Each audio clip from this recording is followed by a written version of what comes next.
Sama berniat i'tikaf, semoga-moga keberadaan kita di sini akan dilipat gandakan oleh Allah Subhanahu wa taala sebanyak mungkin, kerana ianya adalah duit untuk kita pitih, untuk kita bekalan, untuk kita bertemu dengan Allah Subhanahu wa taala. Kerana realiti yang ada di hadapan kita ini, sesiapa yang mati sekalipun, walau bagaimana kasih, walau bagaimana sayang pun seseorang itu, apabila orang yang dia kasih dan dia sayang itu meninggal dunia ini, maka tidak ada orang yang meletakkan apa-apa bekalan dalam kain kapan dia ataupun dalam kubur dia. Tak ada. Anak kita walaupun dia sayang kepada kita, suami isteri kita walaupun dia sayang kepada kita, pasangannya, dia tak akan letak duit dalam kain lipatan kapan kita. Dia tidak letak. Walaupun RM1 pun dia tidak letak. Apatah lagi 1,000. Apatah lagi lebih daripada itu. Maka ketika itu bagaimana kita nak hidup? Bagaimana kita nak makan? Bagaimana kita nak minum? Bagaimana kita nak tempat yang kita duduk yang bernama kubur itu nak bagi dia luas? Bagaimana nak bagi dia bercahaya? Bagaimana nak bagi dia sejuk macam ada aircon, macam masjid kita sekarang ini? Bagaimana dan bagaimana persoalannya? Maka itulah terletak pada iman dan ilmu yang ada pada diri kita. Semoga-moga ilmu yang kita pelajari itu membawa kepada faedah dan manfaat dan boleh memberi pertolongan kita ketika mana kita di saat berada dalam kubur ataupun di dalam saat kita berada di alam mahsyar. Oleh itu kata Syekh Samarkandi, apabila kamu berpagi-pagi seperti ini, maka lazimlah kepada kamu 4 perkara. Saya nak sebut satu saja, iaitu lazimlah dengan bersyukur kepada Allah Subhanahu wa taala. Sebab itu ada di kalangan ulama kita, bila dia bangun pagi dia baca doa, nak tidur baca doa, bangun tidur pun baca doa, selepas sembahyang subuh seperti ini, mereka ucap apa? Mereka beristighfar 10 kali, kemudian berselawat 10 kali dan mengucap alhamdulillah sebanyak 100 kali. Sebagai apa? Sebagai nak latih diri, nak latih lidah kita ini kena syukur pada Allah. Tak ada orang yang boleh bagi kesihatan kepada kita, walaupun hebat mana pun dia tak boleh bagi kesihatan kepada kita. Walaupun dia doktor pakar sekalipun, bukan kata taraf Malaysia, kata taraf dunia sekalipun, dia tak boleh bagi kesihatan kepada kita. Hanya dia boleh bagi ikhtiar kepada kita. Bila kita sakit, dia kata tolong makan ubat ini, tolong makan kapsul ini, tolong makan itu dan tolong makan ini, jangan makan itu dan jangan minum ini. Hanya sekadar itu sahaja. Tetapi yang lebih pada itu, Allah lah yang memberi. Sekiranya Allah Ta'ala tidak mengizinkan, kita tengok pada diri kita sendiri. Kadang-kadang kita makan ubat sampai habis 1 papan, tak hilang-hilang penyakit kita. Kenapa tak hilang? Tetapi kadang-kadang kita makan obat, sekali je makan obat, sebiji je makan obat, setengah biji je makan obat, kecil je obat, Masya Allah, tabarakallah, hilang. Maka persoalannya, siapa yang bagi? Siapa yang tak bagi? Allah. Ini akidah usul kita. Akidah kita meyakini bahawa tidak ada orang yang boleh memberi melainkan Allah Ta'ala. Tidak ada orang yang boleh menarik melainkan Allah Ta'ala. Tak ada. Dan tidak ada orang yang boleh Allah Ta'ala nak beri, dia nak halang. Dan tidak ada orang yang boleh memberi kalau Allah Ta'ala nak halang. Ini sudah menjadi akidah kita, bahkan sudah menjadi wirid kita pada setiap hari ataupun setiap pagi. La mani'a lima a'taita wa la mu'tiya lima mana'ta. Tak ada. Ini keyakinan kita. Maka pasakkanlah keyakinan kita itu sampai bila? Sampai bila-bila, hatta atana al-yaqin, sehingga datang kepada kita keyakinan. Apa dia keyakinan? Yakni al-mautu, mati. Yakin kita gitu. Marilah apa benda pun, itu keyakinan kita. Jangan goyah, jangan goyang. Allahu Akbar. Tuan-tuan dan puan-puan yang dihormati, dikasihi sekalian, maka lazimlah kita setiap pagi-pagi itu dengan syukur kepada Allah, semoga-moga Allah Ta'ala menambahkan lagi sebagai membenarkan firman Allah Ta'ala, la in syakartum la azidannakum wa la in kafartum inna azabi lasyadid. Sekiranya kamu ini orang yang pandai dan reti bersyukur. Apa syukur? Terima kasih. Macam mana terima kasih? Terima kasih kepada Allah Subhanahu wa Ta'ala sebagaimana reti dan pandainya kita terima kasih kepada manusia. Nah, saya selalu membuat bandingan, membuat contoh untuk kita mudah faham semata-mata, tak ada kena-mengena dengan hidup yang mati dan tidak nak menyindir siapa-siapa, hanyalah sekadar untuk nak memudah faham sahaja. Apa dia? Bila orang beri kepada kita sesuatu benda, kita ucap apa? Kita ucap terima kasih. Nah, itu kalau dia bagi biasa-biasalah. Nah, kalau dia bagi kat kita duit boleh RM50, 3 kali kita ucap terima kasih. Terima kasih ya. Jumpa pula dekat pintu. Terima kasih ya, tadi ada bagi tadi. Nah, jumpa pula dekat parking. Terima kasih ya. RM50 tuan, kita boleh ucap 3 kali. Nah, tapi kalau orang boleh bagi kat kita musangking 3 biji, tuan-tuan tahulah harga dia berapa musangking 3 biji. Nah, kadang-kadang kita cium tangan siapa bunyi cok-cok tu. Oh. 3 biji musangking ya tuan-tuan. Allah Ta'ala bagi kepada kita banyak mana? RM50 kah? 3 biji musangking kah harga dia? Nah, tak ada lebih pada tu tuan-tuan. Nikmat kesihatan ini kata ulama kita 4 keadaan manusia yang tidak diketahui oleh 4 keadaan manusia yang lain. Apa dia yang pertama? Keadaan yang pertama, manusia yang sihat itu tidak ketahuilah kelebihan kesihatan itu, melainkan 4 yang kedua itu ialah orang yang sakit. Maknanya sihat ini dia tak akan dapat dihargai dan tak akan tahu nilaian harga sihat itu melainkan orang sakit. Tu 4 yang pertama orang sihat, 4 yang kedua orang yang sakit. Maknanya sakit ini bila kita sakit barulah kita kata Allah. Nah, mahal sungguh harga sihat ni. Ada orang hanya bayar RM10 saja. Ada orang bayar RM15, obat kan sebiji ataupun sepapan RM15 ataupun satu botol RM15. Itulah nilaian harga sihat dia. Beli RM15 makan alhamdulillah sihat. Ada orang tuan-tuan bayar RM150, tak sihat lagi. Ada orang siapa bayar RM780,000. Bukan murah, RM780,000. Ada anak murid saya, seorang datuk di Taman Tah. Ya. Masalah apa? Jantung. Apa dia panggil? Bypass apa? Buat kali yang pertama kena 60 ataupun 70k. Sihat alhamdulillah. Bila sihat, kawan-kawan pun suka, marilah ziarah. Mari ziarah. Dah sukalah kita tengok kawan-kawan mari. Bila mari kita pun suka sikit sebanyak. Kena kali yang kedua pula. Bergugah pula. Cepat pula doktor dan nurse tarik pula pergi ke tempat pembedahan. Bedah pula sekali lagi. Kena seumpama itu juga. Artinya nak sihat tuan-tuan dan puan-puan kena bayar banyak mana?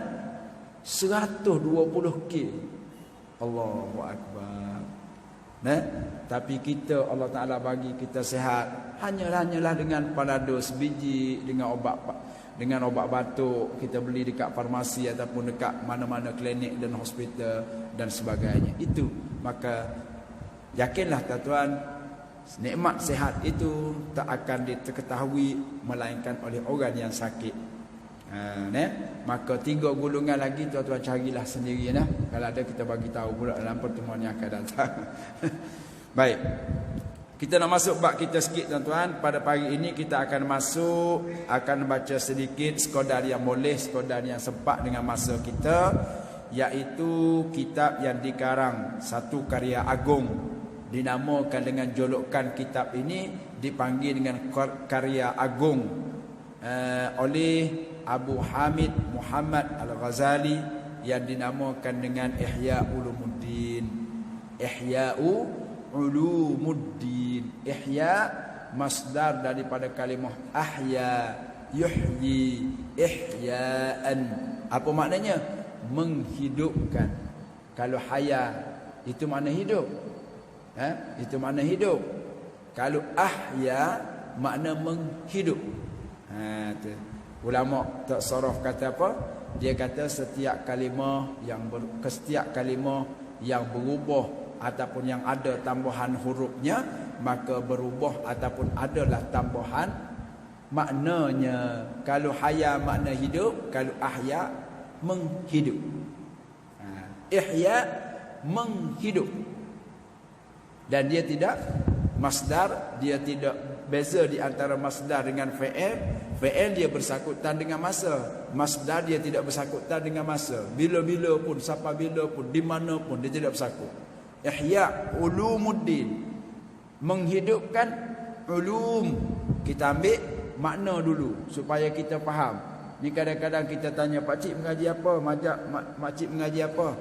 Tuan mengaji apa? Puan mengaji apa? Oh, ada ustaz mengajar kitab ni. Apa ni? Tu kitab Imam Ghazali tu. Apa dah? Makcik tak ingat ni dalam bahasa Arab ni. Oh, Ihya Ulumuddin. Ihya Ulumuddin. Apa maknanya tu, pak cik dan makcik? Makcik pun tak ingat dah. Nah, ataupun makcik pun tak tahu dah, pak cik pun tak tahu dah. Maka kita bahas dulu di segi apa nama ni, tajuk kitab. Ihya makna menghidupkan.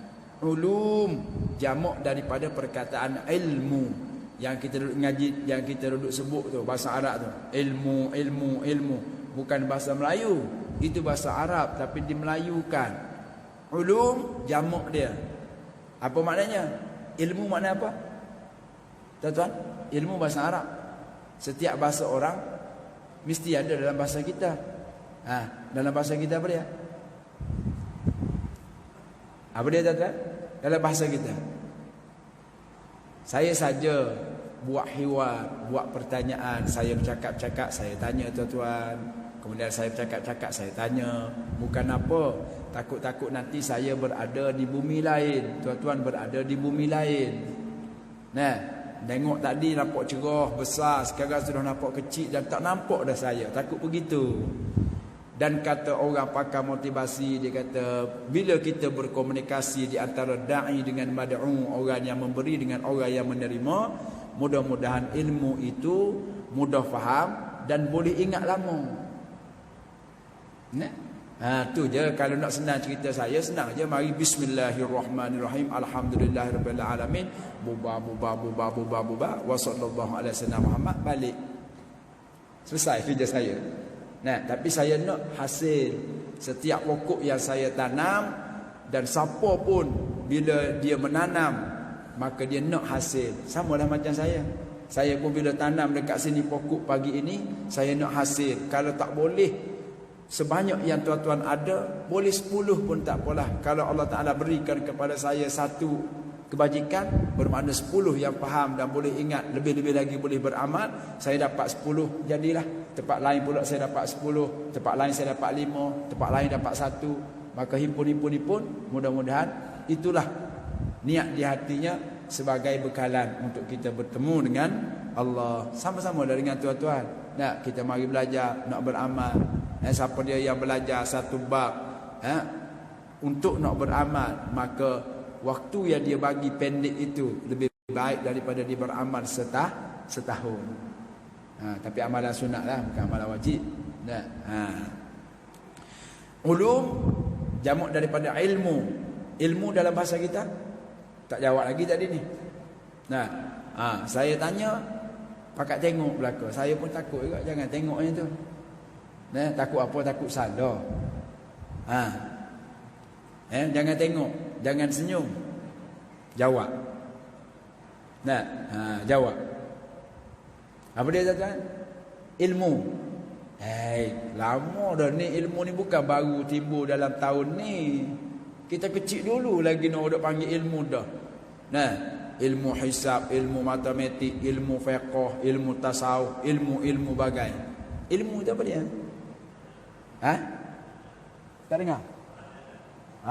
Pelajaran. Tetapi hak comel lagi, dia ada satu kalimah khusus, hak comel. Hak betul-betul yang kita nak makna ilmu tu. Apa dia?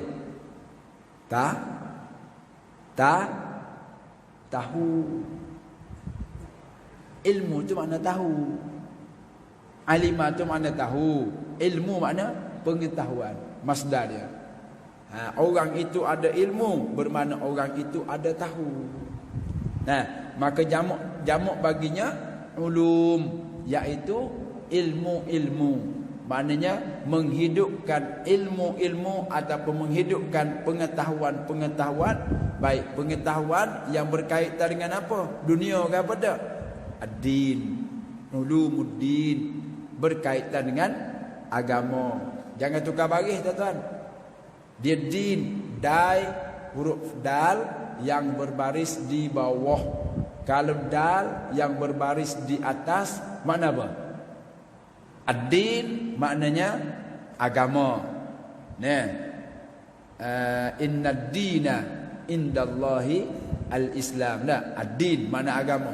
Kalau ad-dain baris atas. Ad-dain. Dain. Hutang. Din makna agama, dain makna hutang. Jadi jangan kita salah barislah. Mari mana? Mari belajar apa ni ilmu. Baca kitab apa? Kitab Ihya Ulumuddin. Hai.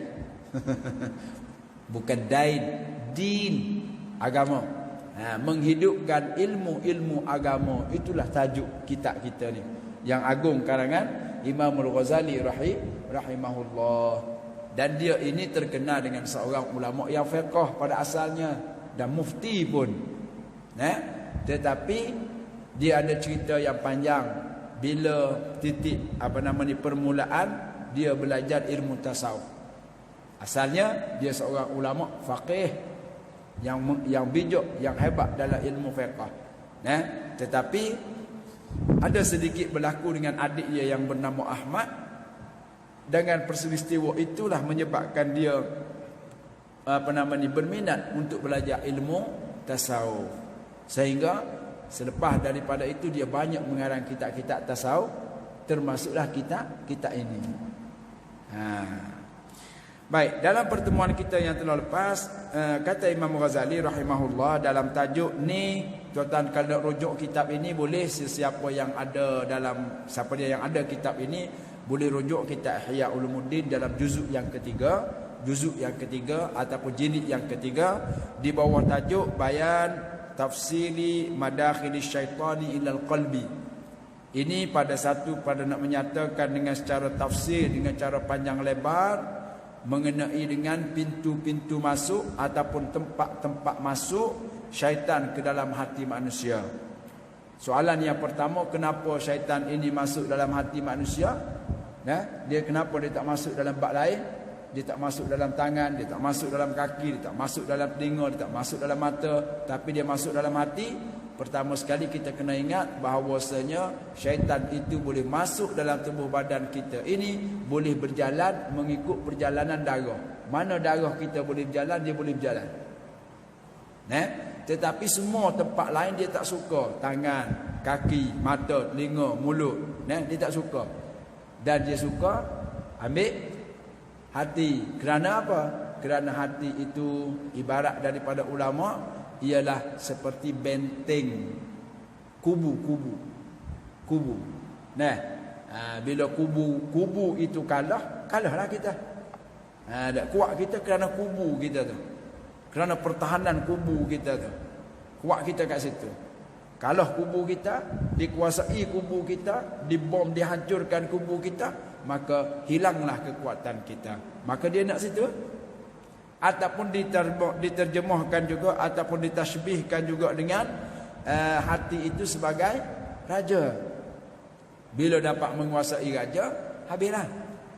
Maka hati itu dibarat seperti raja. Maka dia nak ambil supaya dia boleh menguasai tangan, menguasai kaki, menguasai mata, perut, kemaluan dan sebagaimana anggota 6 yang baki. Ini tujuan dia. Oleh itu dia kata, kamu tak boleh nak menjaga pintu-pintu tersebut, pintu-pintu yang dimasuki oleh syaitan itu, melainkan kamu kena tahu pintu itu.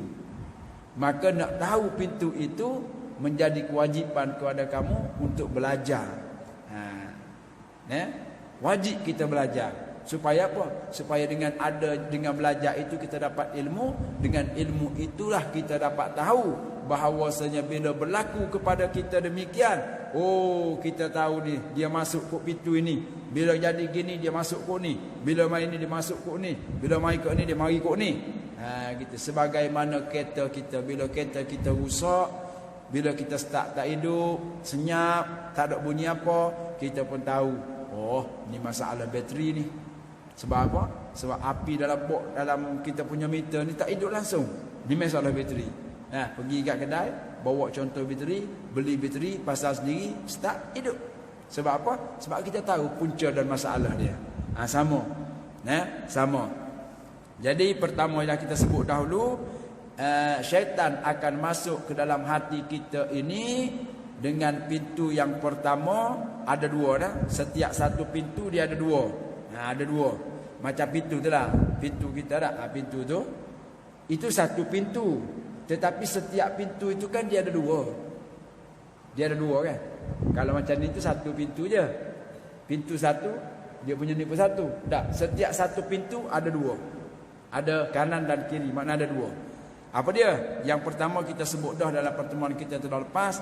Iaitu Al-Ghadabu. Wa min abwabihil azimati Al-Ghadabu. Di antara jalan yang pertama yang dimasuki oleh syaitan dalam hati manusia, dalam nak merosakkan kita punya amalan, nak merosakkan hati kita, nak merosakkan perhubungan baik kita dengan Allah, perhubungan baik kita dengan Rasul, perhubungan baik kita dengan manusia, maka yang pertama sekali dia masuk melalui pintu yang bernama Al-Ghadab. Apa dia? Marah.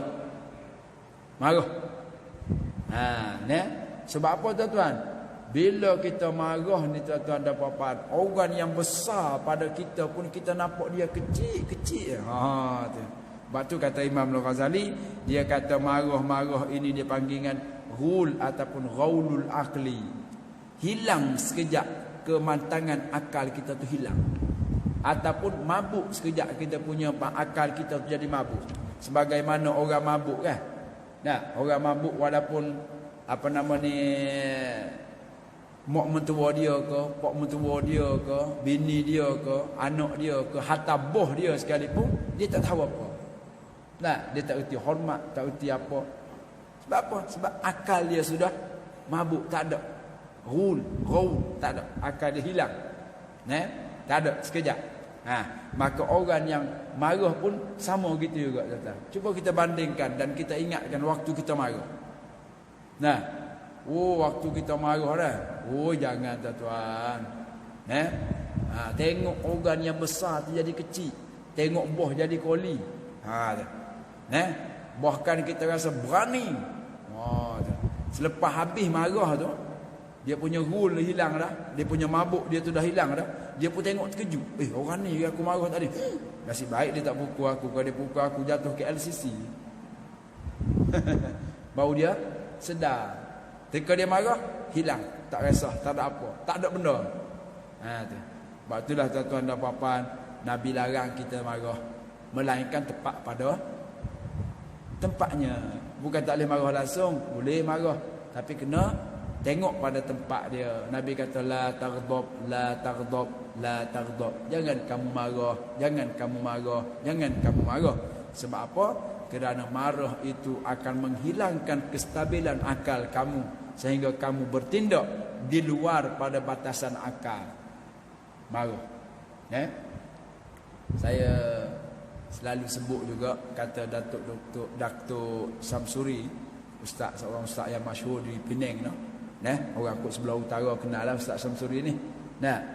Dia kata ada pernah sekali seorang pak lebay macam saya lah, pak lebay macam tuan-tuan semua ni, pakai jubah, pakai serban, pakai kepiah. Lalu nak pergi ke tempat tol. Bila sampai tempat tol, dia pun break lah sebab kereta banyak kan. Tiba-tiba mari satu kereta belakang, kena bom belakang kereta dia. Marah dia. Dia keluar pintu tu. Apa awak ni tepuk kereta saya ni? Dia pun teringat dia pakai kepiah. Dia pergi balik kat kereta dia. Dia buka pintu kereta, dia letak kepiah atas dashboard. Dia keluar balik. Dia marah sekehendaknya. Apa awak ni? Sampai habis peluru dia tembak. Kawan tu kata, minta maaf lah pakcik, saya tersalah, tak apalah saya ganti. Yalah saya tahu saya ganti, awak nak ganti. Awak tengok kereta saya pakai ni, dengan kereta awak pakai tu, awak boleh bayar ke kereta saya ni? Ini BM tahu. Kawan tu kata, tak apa cik, saya kusta. Siapa habis dulu? Siapa dia tak nak habis dah? Apa benar dia nak sebut tu, habis dia sebut dah. 3-10 minit ada duduk dekat situ. Barulah dia buka pintu, masuk, pakai piah balik, start kereta, jalan pergi. Tu marah tuan-tuan. Marah. Kita dengan suami kita, dengan isteri kita pun dah gitu ke tak? Kita hidup dengan dia lama dah, banyak dah pengorbanan dia kepada kita, baik suami maupun isteri dah. Tapi time kita marah tuan-tuan, kita marah seolah-olah macam tak ada kebaikan yang dia buat. Samalah bila orang marah kepada Allah.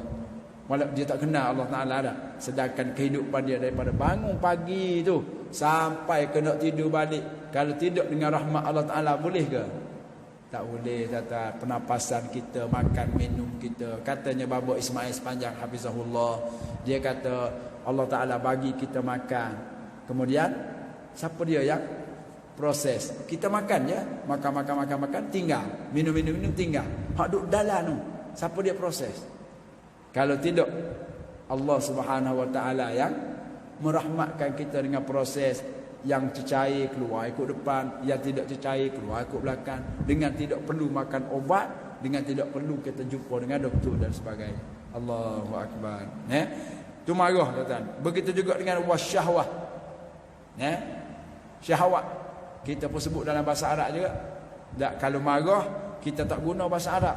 Jarang saya dengar orang panggil ghadab. Orang tu ghadab tu makna marah lah dalam bahasa Melayu kita. Bahasa Arab panggil ghadabun. Tak ada, saya tak pernah jumpa lagi buat masa ni.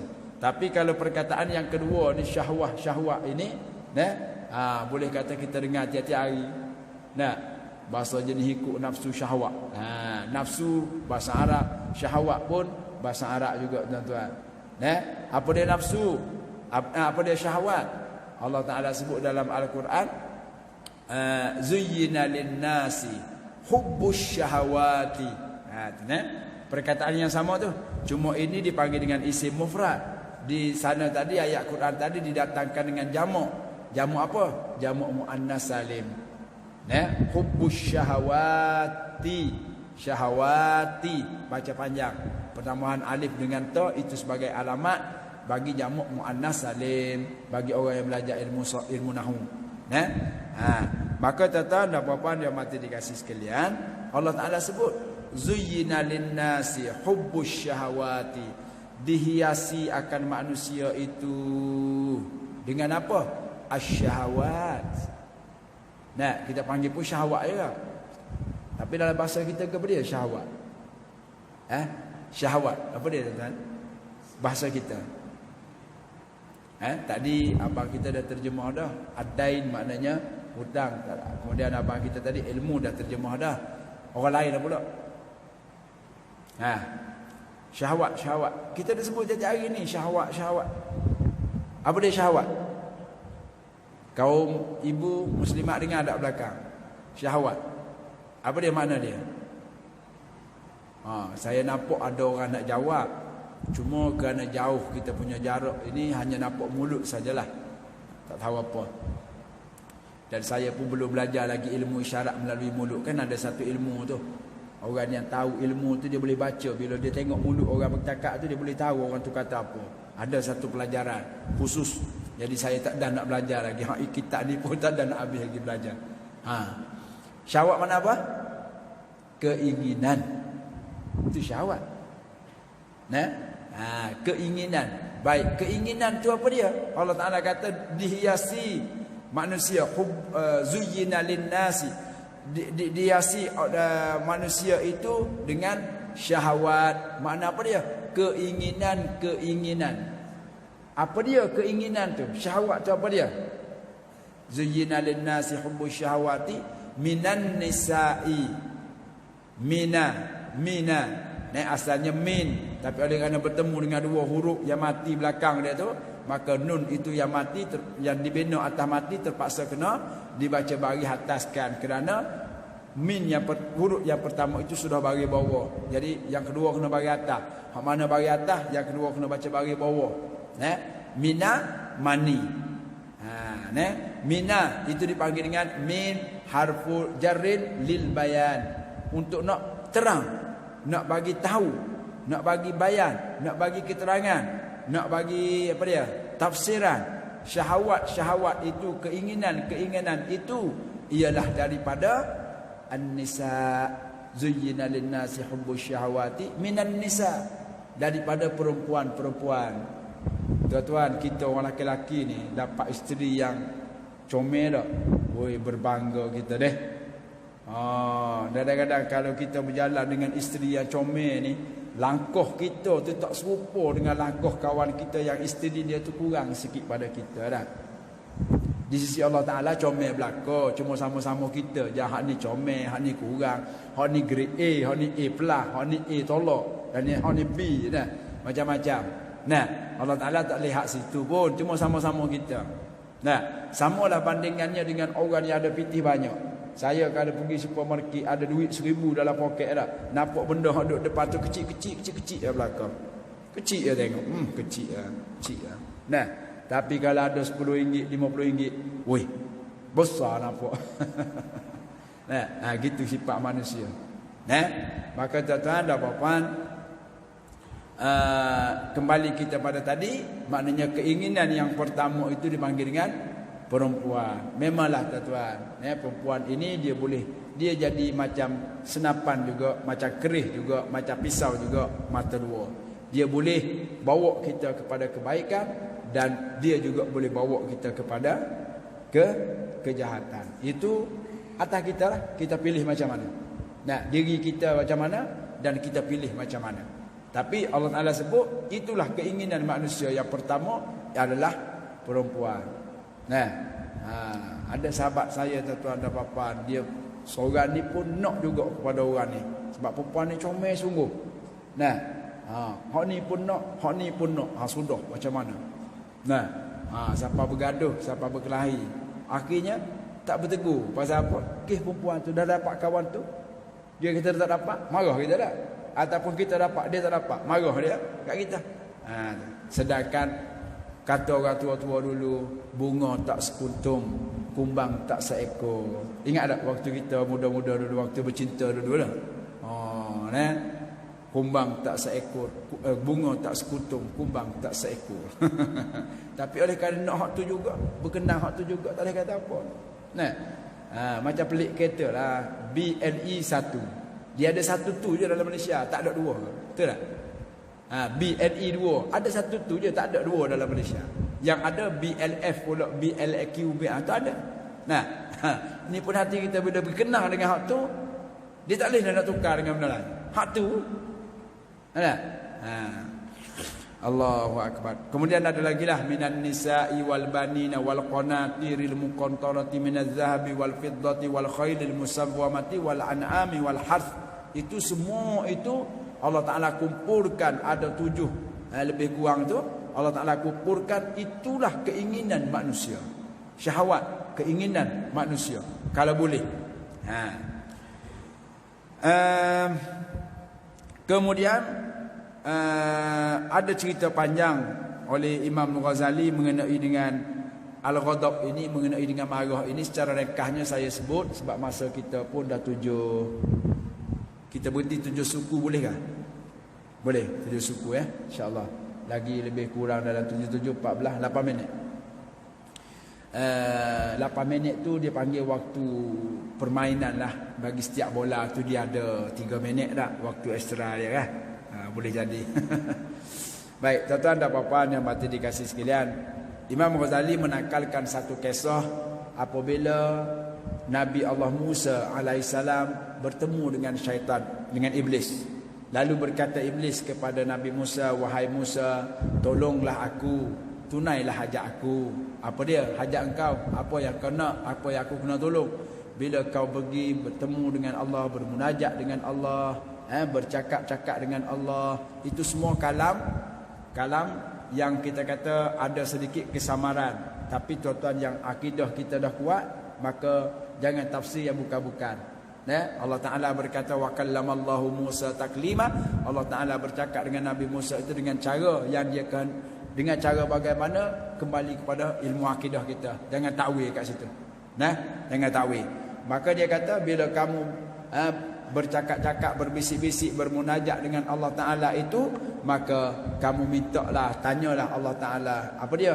Yang pertama sekali kau bagi tahulah bahawa aku iblis lah nak bertaubat kepada Allah. Jadi minta biarlah Allah Ta'ala bertaubat kepada aku, ataupun Allah Ta'ala maaf kepada aku. Kisah lama itu bermula daripada zaman Nabi Adam nak dijadikan. Itu kisah panjang. Wa idh qala rabbuka lil malaikati inni ja'ilun fil ardi khalifah, hingga ke akhir ayat. Itulah titik permulaan syaitan ditendang keluar daripada syurga. Asalnya orang yang ada pangkat di kalangan malaikat, tetapi ditendang keluar. Kenapa? Kerana sifat ego dan sombong dia, hasad dengki dia. Itu kisah panjang. Kalau ada nanti masa lain kali kita akan cuba panjangkan, kita cerita. Yang ni masa kita tak sempat, saya ambil ringkas saja. Maka ringkasannya, bila Nabi Musa alaihissalam bermunajat dengan Allah, lalu dia minta, dia bagi tahu hasrat iblis ini, maka Allah Ta'ala berfirman kepada Nabi Musa. Dia kata boleh, kalau dia nak supaya aku maafkan kepada dia, nak taubat dia diterima, boleh, dengan syarat mesti dia kena pergi kepada kubur Nabi Adam. Pergi situ, pergi minta maaf dengan Nabi Adam. Pergi minta maaf. Malaikat-malaikat mentakzimkan Nabi Adam itu dengan cara sujud mana takzim, memulia. Maka kamu pergi. Mereka cerita bila dia turun bertemu dengan iblis balik, maka dia kata, kamu tanya tak? Kata Nabi Musa, aku tanya. Apa Allah Ta'ala kata? Allah Ta'ala minta supaya kamu pergi ke kubur Nabi Adam dan takzimkan dia sebagaimana malaikat takzim waktu permulaan dulu, yang kamu enggang tu. Kamu mau tak mau tu. Fasajadal malaikatu kulluhum benar? Dan telah sujudlah oleh semua malaikat melainkan iblis. Aba wastakbara, enggan dan takabur diri dia. Tu waktu tu dah. Sekarang ni kau pergi ke kubur dia minta maaf. Maka tu dia marah. Faghadiba. Maka fa di sini dipanggil dengan faghadiba. Maka fa di sini dipanggil dengan fa pujaiyah, yang membawa makna tiba-tiba. Orang Kedah kata dan-dan. Dan dia marah. Orang Kedah kata tak, orang Kelumpur kata tiba-tiba dia marah. Bila Nabi Musa bagi tahu pada dia begitu, tiba-tiba iblis marah. Marah dengan katanya, dia marah. Saya berkata, apa dia kata? Waktu hidup dia aku tak pernah takzim, tak pernah sujud untuk dia. Apakah aku kena takzim dan sujud waktu dia telah mati? Makna waktu hidup pun aku tak ni kat dia, waktu dia mati nak pergi. Tak. Tu dipanggil aba wastakbara. Dia rasa apa dia? Dia rasa dia lebih. Sebab tu katanya seorang ustaz, kalau tak silap saya, Datuk Ismail Komus, kalau tak silap saya, dia kata dua sifat ini membinasakan manusia yang diteladani oleh syaitan, iblis. Apa dia? Yang pertama perkataan khairun. Apa makna khairun? Lebih baik. Orang tu baik semua. Saya lebih baik daripada dia lagi. Tu bahaya tuan-tuan. Bahaya tu. Jangan. Kalau boleh, kita kena qarar juga. Orang tu kata, oi, haji tu baik. Walaupun kita pada hakikatnya lebih baik pada dia, mungkin kita kenal haji tu. Dia pergi mari ke masjid ini, kita kata seminggu 3 kali. Kita ni mari boleh kata tiap-tiap hari, mana kita dengan dia lebih baik pada hakikatnya. Tapi biar kita mengalah. Sebab apa? Nak ajar hati supaya jangan sebut khair. Baik haji tu, kita tahu dia, kita kenal dia. Ya, saya tahu memang haji tu baik. Walaupun pada hakikatnya kita baik. Di segi sedekah kita banyak sedekah lagi, di segi wakaf kita banyak wakaf lagi, di segi mari ke surau masjid tempat pengajian kita banyak lagi pada dia. Kita tahu pada hakikat, tapi biarkan. Kerana apa? Nak ajar hati kita supaya jangan ada dalam hati kita ini penyakit yang namanya khair, lebih baik. Yang kedua, ananiyah ataupun keakuan. Aku. Nah, alah engkau jangan cakap besar lah. Kalau tidak kerana aku, tak adanya engkau. Aku. Nah, ini syaitan ni. Perangai syaitan yang disebut kemudian ulama kita mentafsir, menapiskan, menjadikan satu titik point supaya kita jangan ikut perangai syaitan ini. Nah, yang pertama sifat khair. Aku lebih baik. Yang kedua aku. Nah, biarlah kita menunduk. Nabi kata man tawadhu'a, siapa dia yang bertawadhu, rafa'ahu Allah Ta'ala akan angkat dia. Siapa dia yang tawadhu, rendah diri, Allah Ta'ala angkat dia.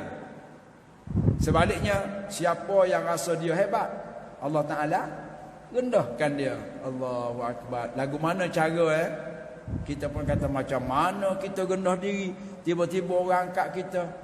Nah, maka tafsirannya tuan-tuan bagaimana? Iaitu bila kita kata dah kita ni seorang yang ada jawatan yang tinggi, yang ada jawatan, kita ada nama dan gelaran, dan kita kenal di kalangan masyarakat kita ini. Nah, tapi bila kita mari ke masjid, kita berjumpa dengan orang di mana-mana, dan kita terlebih dahulu bagi salam.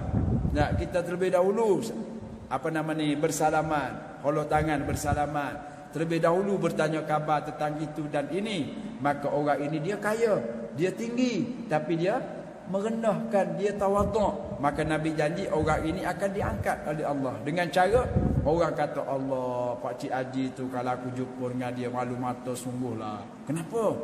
Dia orang tinggi, ada jawatan, ada pangkat, ada darjat, ada gelaran, ada duit banyak, kaya. Tapi bila kita jumpa dengan dia, tak dan kita bagi salam dengan dia, melainkan dia tak nampak kita aja, mesti dia bagi salam dulu. Allah, malu kita, malu. Tengok Allah Ta'ala angkat. Sekali kereta kita WY nombor 1, tengok lapus genam 4 sebelah kiri jalan. Orang ni pun lalu tengok, ni Tuan Haji jemaah masjid kita ni, WY 1 ni. Tengok ada sungguh dia duduk pegang telefon, agaknya sedang telefon dekat pomen. Baik, dia pun berhenti tengok. Kenapa kereta orang tak tahulah, tiba-tiba begitu begini. Tak ada pomen ke? Kalau tak ada pomen saya pergi cari. Tak apa dan sebagainya. Tengok Allah Ta'ala angkat. Sebaliknya orang yang tinggi dan dia rasa dia tinggi, Allah Ta'ala rendahkan dia dengan cara apa yang saya ceritakan tu, tuan-tuan terbalikkan balik. Kita ni orang yang kaya, orang yang ada pangkat, muka pula comel, hidung pun mancung dah, bulu dada pun penuh, kita rasa kita comel, pangkat darjat semua ada dah. Jumpa dengan orang pun buat tak tahu je, kalau bersalah pun hujung tangan macam ni je. Baik, kalau kereta kita lapu pak-pak tengah jalan, tepi jalan, agak-agak orang berhenti tanya dah. Agak-agak lah, saya tak tahu. Agak-agak orang tanya dah.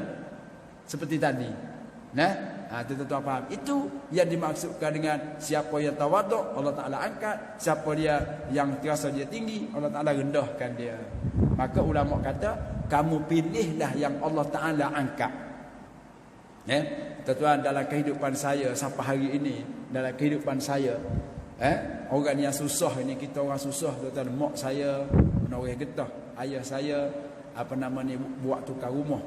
Tanya ada kerja lah, tanya tak ada kerja. Biasalah orang kampung. Tapi kedua-duanya telah pun meninggal. Semoga mak, ibu, ayah saya dan ibu ayah tuan-tuan semua, Allah Ta'ala ampunkan, berikan kepada mereka maghfirah yang luas dan digolongkan dalam golongan mereka-mereka yang salihin, syuhada was salihin, dan mereka Allah Ta'ala letakkan mereka semua dalam syurga Allah Ta'ala. Amin amin ya rabbal alamin. Kisah tuan-tuan. Tetapi ada beberapa orang yang duduk dalam hati saya, yang kebanyakan mereka sudah pun pergi ke alam lain. Tapi bila saya ingat jasa mereka kepada saya, di segi pengorbanan, di segi semangatnya, keuangannya dan sebagainya, kita ingat, lalu kita pun Allah, bila kita berdoa, kita selitlah. Untung ke kita? Rugi ke kita? Untunglah kita tuan-tuan, sedangkan kita orang yang tinggi. Tapi berapa ramai orang yang kita kata orang yang baik-baik, orang yang kaya, yang ada pangkat ini baik-baik, tiba-tiba bila hari kematian dia, ramai orang yang sedih. Nah, kenapa? Kerana kebajikan dan kebaikan dan sifat dia tu, hati dia tu rendah bersama-sama dengan orang-orang yang bawah. Tidak kata dia tinggi kat dia nak duduk tinggi, tidak gitu. Nah, maka tuan-tuan, moga-moga Allah Taala menaikkan taraf tuan-tuan dan puan-puan semua di sini dengan cara Allah Taala yang menaikkan. Jangan kita nak naik sendiri, kerana kita buat naik sendiri tak ada lama. Sekejap je. Biar Allah Taala naikkan kita. Allahu Akbar. Dan banyak lagi tuan-tuan di sana benda-benda, kisah-kisah seperti itu yang berlaku pada saudara-saudara kita. Kemudian maka Allah Taala pun kalau kamu tak nak buat begitu, tak ada mahal. Dah lebih dah tuan-tuan. 3 minit sudah mulai. Tuan-tuan, rekah ceritanya pertemuan yang akan datang untuk subuh ini. Lalu Iblis berkata kepada Nabi Musa, oleh kerana kamu telah tolong aku untuk beri jalan nak bertaubat, tapi aku yang tak nak bertaubat, maka pertolonganmu itu aku akan balas dengan cara apabila berlaku 3 keadaan ini, maka kamu kena ingat kepada aku. Berlaku apa benda? Benda tak comel lah ni. Bila berlaku benda macam ni, kamu kena ingat kepada aku. Apa dia? Akulah yang punca jadi benda itu. 3 benda. Wasiat ataupun nasihat Iblis kepada Nabi Allah Musa, kemudian dipaparkan oleh Imam Ghazali dalam kitabnya ini untuk bagi tahu kepada kita, bila berlaku keadaan pertama, kedua dan ketiga ini, maka kita kena ingat ini adalah daripada Iblis. Cepat-cepatlah kita menghindar dan berta'awuz dan juga minta lindung daripada Allah Ta'ala. Yang baik pastinya daripada Allah Ta'ala, yang tidak betul daripada kelemahan kejahilan saya, terkasar bahasa, tersilap budi bicara, mohon ampun dan maaf. Begitu juga dengan terpanjang sikit 4 minit, 5 minit lebih pada pagi ini, minta maaf, minta ampun. Aku qauli hadza wa astaghfirullahalazim li wa lakum. Wassalamualaikum warahmatullahi wabarakatuh. Subhanakallahumma hamdika asyhadu an la ilaha illa anta astaghfiruka wa atubu ilaik. Bismillahirrahmanirrahim. Al-'asr innal insana lafi khusr illa alladziina aamanu wa 'amilus shalihaati wa tawassaw bil haqqi wa tawassaw bis sabr. A'udzu billahi minasyaitonir rajim. Bismillahirrahmanirrahim. Alhamdulillahirabbil alamin. Wassalatu wassalamu ala Rasulillah wa ala alihi wa sahbihi ajma'in. Allahumma 'allimna ma yanfa'una wanfa'na bima 'allamtana wa zidna 'ilma. Allahumma inna na'udzubika min 'ilmin la yanfa'u, min qalbin la yakhsha'u, min nafsin la tashba'u, da'watin la yusma', wa na'udzubika ya rabbana min ha'ula'il arba'. Allahumma inna nas'aluka al-huda wat-tuqa wal-'afafa wal-ghina. Allahumma inna nas'aluka al-'afwa wal-'afiyata fid-din wad-dunya wal-akhirah. Allahumma inna nas'aluka 'ilman nafi'an wa rizqan tayyiban wa 'amalan mutaqabbala. Allahumma inna nas'aluka khaira hadzal yawm wa khaira ma fihi wa na'udzu bika min syarri hadzal yawm wa syarri ma fihi. Allahumma rabbana atina fid dunya hasanah wa fil akhirati hasanah wa qina 'adzaban nar. Wa sallallahu ala sayyidina Muhammad wa ala alihi wa sahbihi walhamdulillahi rabbil alamin. Wassalamu alaikum warahmatullahi wabarakatuh.